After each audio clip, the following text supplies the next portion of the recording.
So right off the bat, when we have an inflation, we know that the Federal Reserve has failed to do one of the two things it was asked to do. So what does the Federal Reserve do? In the case of the United States in the last 2 years, it raises interest rates. Now, for the mass of people, this makes a bad situation worse. In addition to rising prices of my breakfast cereal and my haircut and my computer program, I now have to pay more on my credit card because the interest rate on my balance has just gone up. So this is a solution that makes the problem worse. It's not the only solution. That the Federal Reserve, in acting in that way, shortcut what should have been the debate. How do we deal with the inflation that the employer class has imposed on us? We might have remembered that a conservative Republican, Richard Nixon, on the 15th of August, 1971, confronting an inflation then, made the following decision,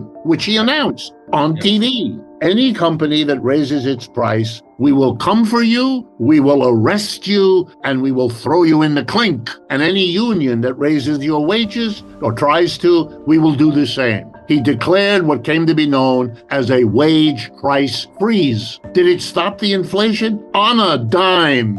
Right away, real quick. Did it raise interest rates? No, it chose an alternative policy. We live in a country which not only did not do what it did a few years ago, but acted as if there was no option. So we have lots of experience with that tool to fight inflation. But we live in a country that can't face most of its economic problems because they too function as distractions from these kinds of real issues. A few years ago, we had shortages. We couldn't get toilet paper. We couldn't get medicines of all kinds. We have shortages right now. The most popular nonsense spoken about shortages in the past was, ready? Supply chain disruptions. That's a euphemism. That's another way of saying shortages. Now, I can show you shortages across the board, all over the place, virtually every year since 1971. To assign to shortages some sort of role as evidence, at the very least, you'd have to show me that there were more shortages during a time of wage price controls than there were during all those years when there weren't price controls. Every policy designed to solve any problem turns out to have strengths and weaknesses. I'd be the last one to argue that a wage price freeze didn't have all kinds of problems, not particularly the shortages. The more powerful argument at the time, since I follow these things since that time,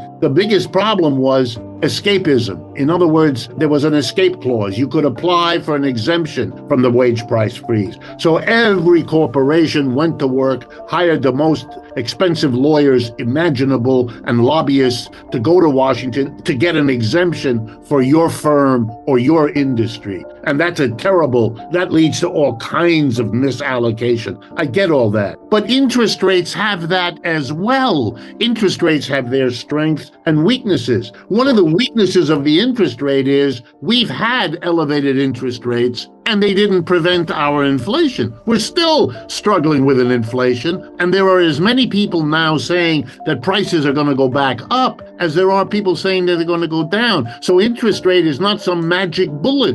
It's not some guarantee, but it really hurts a lot of people and it helps others. The bigger your company, the less an interest rate increase is going to hurt you. The reason we have central banks, including the Bank of the U.S. and what later became the Federal Reserve at the beginning of the 20th century, was because when we left interest rates to the, quote, free market, we got crazy volatility that was extremely dangerous to the stability of the system. We brought in the regulators, we brought in the institution to deal with the ineffectiveness and the danger of not doing it. We're stuck. We don't work well without a central bank, and we don't work that well with one. That's a contradiction, but it is not resolved by oscillating back and forth between the two, pretending when you don't have a central bank that getting one will solve your problem makes no more sense than responding to the failures of the central bank by extolling the virtues of a free market. You can't go with either of them.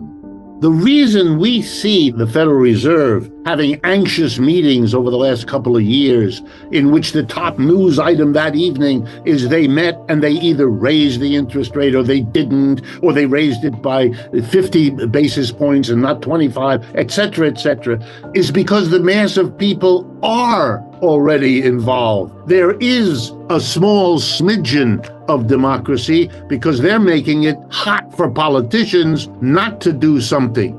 We get rid of the boss inside the workplace, it won't collapse, we won't dissolve, the world won't come to an end, but we will be able to get everybody in a collective way to learn to make the decisions, what to produce, how to produce, where to produce, and what to do with the revenue our production achieves. And I think we would then have in our economic system the foundational democracy that will give us a better chance of getting a broader democracy than we have now.